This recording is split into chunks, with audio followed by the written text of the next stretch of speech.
ورحمۃ اللہ وبرکاتہ۔ دوستوں، میں ہوں محمد راشد اقبال اور آپ دیکھ رہے ہیں ہمارے YouTube channel teach your self.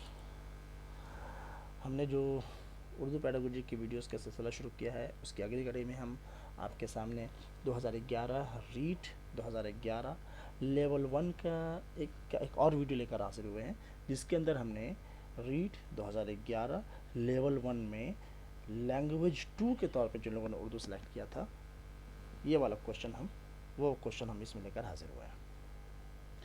Rate 2011 level 1 language 2 Urdu, ٹھیک ہے۔ چلیے تو آج کے ویڈیو میں شروع کرتے ہیں، دیکھتے ہیں آج کے سوالات کیا کیا ہیں۔ سوال نمبر 1، سب سے پہلا سوال جو ہے سوال نمبر 61، ذیل میں کس حرف پر نقطہ نہیں ہے؟ تو دیکھ کے بتا دینا، بہت آسان ہے۔ جیسے دال ہے، دال پہ نقطہ ہوتا نہیں ہے، باقی جو حروف ہیں اس پہ نقطہ ہے، دکھ رہا ہے۔ اچھا، اگلا سوال ہے، حروف کے مجموعے کو کیا کہتے ہیں؟ دیکھیے، حروف کے مجموعے کو ہم ابجد کہتے ہیں، چونکہ اس کو ہم ابجد بھی کہتے ہیں، جب ابجد ہوز ہوتی کلمن صافس، یہ پوری یہ ہیں، تو حروف کے مجموعے کو ہم ابجد بھی کہتے ہیں، ٹھیک ہے۔ تو اس کا صحیح سی جو ہے جواب وہ صحیح ہے۔ آگے اگلا سوال جو ہے، ان میں سے کون سا حرف حروف علت کے ذیل میں نہیں آتا ہے؟ الف، واو اور یا حروف علت ہوتے ہیں، اور ان کے علاوہ جو یہ عین ہے یہ حروف علت کے ذیل میں نہیں آتا ہے۔ اگلا سوال، جس حرف پر زیر ہوتا ہے اسے کیا کہتے ہیں؟ اب چونکہ زیر کو ہم کسرہ بھی کہتے ہیں تو یہ ہے، اس حساب سے جس حرف پہ زیر ہوگا یعنی کسرہ ہوگا اسے ہم مکسور کہتے ہیں۔ کیا کہتے ہیں؟ مکسور، تو سی صحیح ہے۔ اگلا سوال، درج ذیل میں کون سا املا درست ہے؟ تو اس میں لکھ رکھا ہے انتظار، تو انتظار کا جو املا ہے وہ سی والا صحیح ہے، انتظار، تا زا کے ساتھ،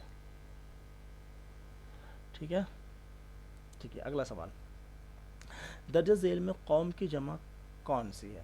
تو قوم کی جمع اقوام، ٹھیک ہے، یہ والی جمع صحیح ہے، تو بی اس کا صحیح جواب ہے۔ آگے، درج ذیل میں فعل کی کون سی تعریف درست ہے؟ فعل کی تعریف، ٹھیک ہے۔ دیکھیں، فعل وہ ہے جس سے کسی شے کا ہونا یا کرنا ظاہر ہو، تو فعل کے اندر کسی کام کا ہونا یا کرنا ظاہر ہوتا ہے، تو یہ فعل کی تعریف، سی صحیح ہے۔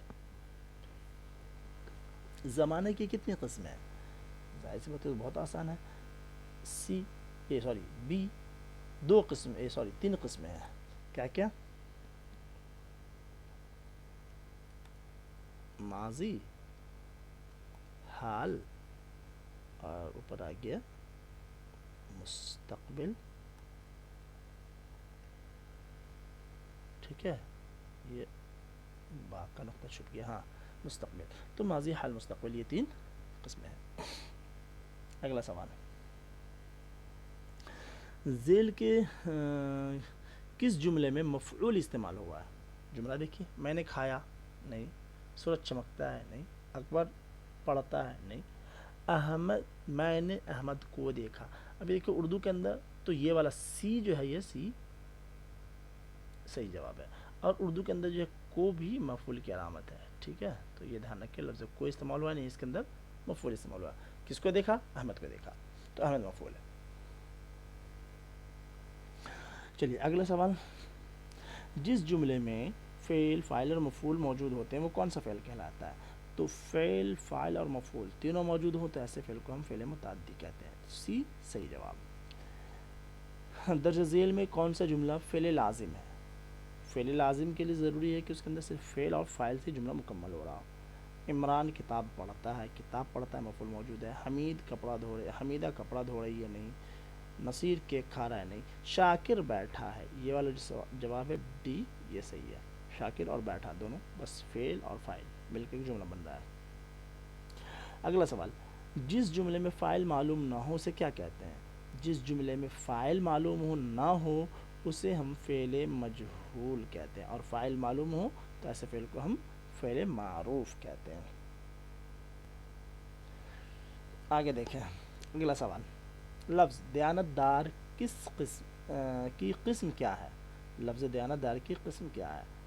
تو مفرد یا سادہ؟ نہیں، مفرد یا سادہ نہیں ہے. مرکب ہاں دیانت پلس دار، دار کا لاحقہ لگا کر کے اس کے اندر بنایا گیا تو یہ مرکب لفظ ہے. تو یہ بی والا آپشن چاہیے. آگے دیکھیں حروف کے مجموعے کو کیا کہتے ہیں. حروف کا مجموعہ 2 4 5 حروف کا جو مجموعہ ہوتا ہے اس سے مل کر کے لفظ بنتا ہے تو اسے ہم لفظ کہتے ہیں. حروف کے مجموعے کو ہم لفظ کہتے ہیں. لفظ طمع کا معنی کیا ہے؟ طمع کے معنی آتا ہے لالچ. تو لفظ اس کو آپشن سی جو ہے وہ صحیح ہے. اور اگلا سوال ہے بے کم و کاست کا مترادف کیا ہے. بے کم و کاست کا مطلب بالکل درست، بالکل درست. یہ اس کا صحیح جواب ہے جس میں کوئی کمی نہ ہو. بے کم و کاست بالکل درست. آگے دیکھیں اگلا سوال لفظ غفلت کا متضاد کیا ہے. تو ظاہر سی بات ہے غفلت کا متضاد آئے گا آپ کو بیداری. جو انسان غافل ہوتا ہے کچھ اس کے بیدار مغز ہوتے ہیں تو بیداری جو ہے اس کا صحیح جواب ہے یعنی سی. لفظ عرب کا متضاد آتا ہے عجم. متضاد پوچھا ہے متضاد عجم اس کا صحیح جواب ہے. اگلا سوال چھوٹا ٹھہراؤ کیا کہلاتا ہے. چھوٹا ٹھہراؤ کیا کہلاتا ہے.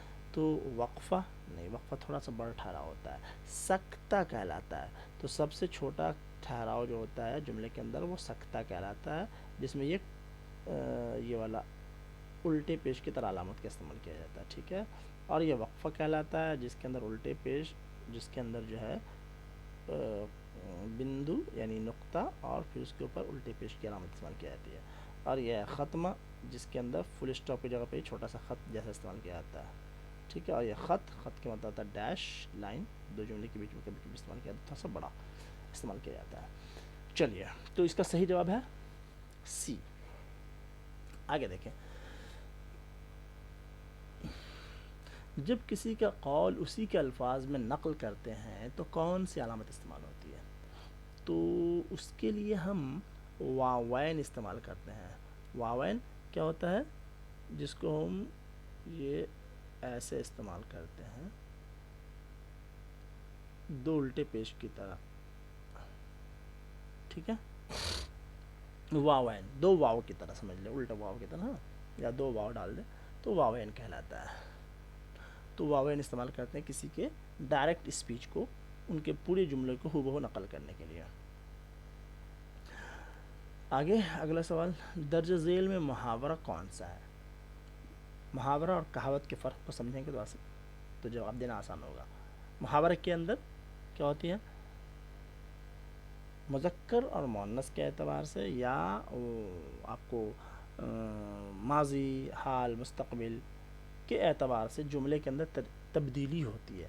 ٹھیک ہے. جیسے انگور کھٹے ہیں کہاوت ہے، یہ جملے میں ایسے ہی استعمال ہوگا. اور کو نصیحت اپنے تئیں فضیحت یہ بھی کہاوت ہے. اور گریبان میں منہ ڈالنا، گریبان میں منہ ڈالنا یہ محاورہ ہے. اور محاورے کے لیے مصدر کا ہونا ضروری ہے تو ڈالنا جیسا مصدر اس کے اندر ہے فعل. ٹھیک ہے. چلیے تو یہ اس کا بی والا آپشن صحیح ہے. دیکھیں آگے اگلا سوال درجہ ذیل میں کہاوت کون سی ہے. پیچ و تاب کھانا فعل موجود ہے. دل خون کرنا یہ بھی فعل موجود ہے، نہیں ہو سکتا ہے محاورہ، یہ کہاوت نہیں ہے. حالت غیر ہونا نہیں. اگلا سوال جو الٹا چور کوتوال کو ڈانٹے، تو یہ جو الٹا چور کوتوال کو ڈانٹے یہ جو ڈی والا آپشن ہے یہ صحیح جواب ہی کہاوت ہے.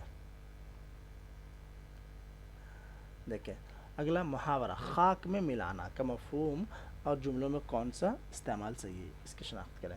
تو خاک میں ملانے کا مطلب ہوتا ہے بالکل ضائع کر دینا، تباہ و برباد کر دینا. ٹھیک ہے. وطن پرست اپنے ملک کی شان کبھی بھی خاک میں نہیں ملاتے، کبھی بھی اس کو تباہ نہیں کرتے. ٹھیک ہے. تو یہ صحیح ہے، سی اس کا صحیح جواب ہے. اگلا دیکھیں محاورہ مفلسی میں آٹا گیلا ہونا کا مفہوم اور جملوں میں کون سا استعمال درست ہے. تو مفلسی میں آٹا گیلا ہونا محتاج ہونا نہیں، تکلیف میں تکلیف ہونا، کیونکہ ایک انسان ایک تکلیف میں تھا پھر اس کے اوپر سے ایک اور تکلیف آ گئی، اسی کو بولتے ہیں مفلسی میں آٹا گیلا. جملہ دیکھ لیں جس کسی مفلس کو پریشانی پر پریشانی آتی ہے تو اسے کہا جاتا ہے مفلسی میں آٹا گیلا ہونا. ٹھیک ہے. چلیے اگلا سوال وہ اسم جو وقت یا زمانے کو ظاہر کرے. جو وقت یا زمانے کو ظاہر کر اسے کیا کہتے ہیں؟ ظرف زمان کہتے ہیں. کیا کہتے ہیں؟ ظرف زمان. تو ڈی والا آپشن صحیح ہے. دیکھیں اگلا سوال. وہ اسم جس سے کسی حالت یا کیفیت کا اظہار ہوتا ہے وہ کون سا اسم کہلاتا ہے؟ اس میں جمع ہو ہی نہیں سکتا. اس میں اعلیٰ لکھتے ہیں، حالانکہ اعلیٰ والا آپشن یہ غلط ہے. یہ اعلیٰ کا، اس کو اعلیٰ لکھتے ہیں ہتھیار کے طور پہ، ہے نا. ٹھیک ہے، یہ اعلیٰ ہے. تو اس کا صحیح، اس میں ضرب بھی نہیں ہو سکتا، تو اس کا صحیح جواب ہے اس میں کیفیت. ٹھیک ہے، جسے کسی حالت یا کیفیت کا اظہار ہوتا ہے تو وہ اس میں کیفیت کہلاتا ہے. وہ الفاظ جو اشخاص کے لیے استعمال کیے جاتے ہیں وہ ضمیر کی کون سی قسم ہے؟ کہ وہ ضمیر کے لیے ضمیر کی وہ کون سی قسم ہے جو اشخاص کے لیے استعمال کیا؟ تو ضمیر شخصی. ضمیر شخصی وہ، یہ جو آپ ضمیر استعمال کریں گے وہ کسی نہ کسی انسان کے لیے استعمال کریں گے تو ضمیر شخصی کہلاتا ہے یہ. ٹھیک ہے، آگے. وہ کتاب جو کل چوری ہو گئی تھی مل گئی، اس جملے میں ضمیر کی کون سی قسم پائی جاتی ہے؟